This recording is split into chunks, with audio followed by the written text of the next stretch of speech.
In this video, I want to show you a real handy feature within Cakewalk, and that is the mix recall.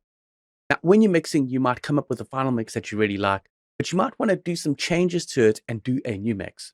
So with the mix recall, it allows you to change your settings, save that state, and then jump back to a previous state so you can compare the different mixes. So let me show you how this is done.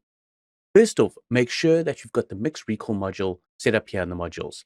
I'm just going to right click, go down to mix recall, and now here is the mix recall.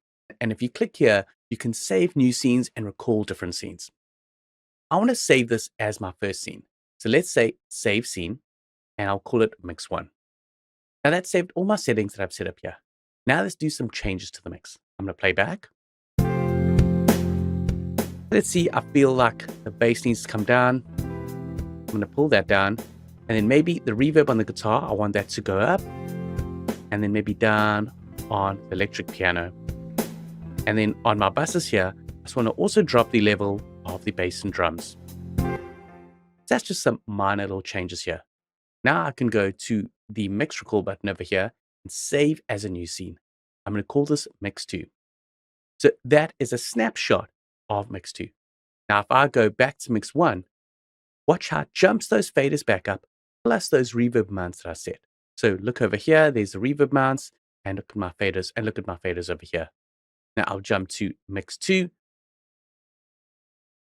and it's changed those fader levels and my reverb sends. And it doesn't have to do with just my volumes and my pans and my reverb sends. It can actually go into plugins as well. So for example, let's say on the guitar, I want to add an EQ. So I'm going to turn it on, go over here.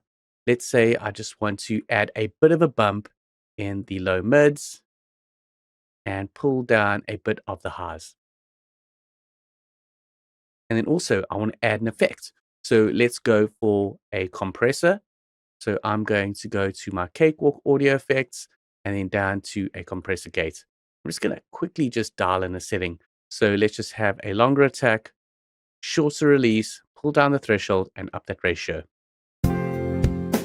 Just do some makeup gain.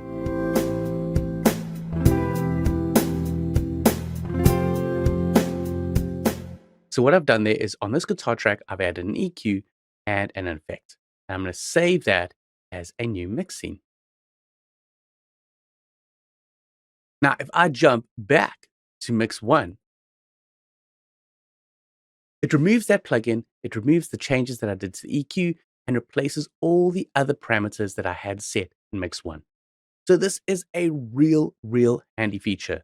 It allows you to take a snapshot of your current mix as a scene, and then if you make some changes, you can save that as a new scene and jump to it at any time with your different mix settings.